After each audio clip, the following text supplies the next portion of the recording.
అతను పేరుకు అటెండర్, కానీ అతని ఆదాయానికి కూడబెట్టిన ఆస్తులకు ఎక్కడా పొంతన లేదు.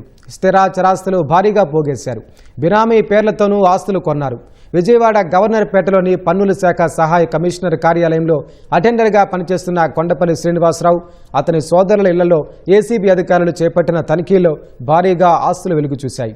దీంతో అతనిపై ఏసీబీ కేసు నమోదు చేసింది. 1986లో శ్రీనివాసరావు ఉద్యోగిగా చేరారు. అప్పటి నుంచి ఉమ్మడి కృష్ణా జిల్లాలోని పలు ప్రాంతాల్లో పనిచేశారు.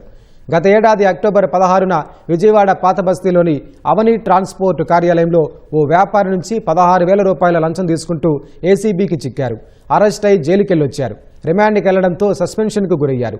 తాజాగా చేపట్టిన తనిఖీల్లో శ్రీనివాసరావు ఇంట్లో పలు ఆస్తులను ఏసీబీ అధికారులు గుర్తించి ఆరా తీశారు. ఒక భవనం, 41 లక్షల రూపాయలతో కొన్న ఇంటి స్థలాన్ని గుర్తించారు. 5 బిస్కెట్లతో కలిపి 760 గ్రాముల బంగారం, 7.8 కిలోల వెండి, బ్యాంకులో 22 లక్షలు విలువైన ఎలక్ట్రానిక్ పరికరాలు, 2 బైకులను సీజ్ చేశారు. దీంతో శ్రీనివాసరావును ఏసీబీ అధికారులు అరెస్టు చేశారు.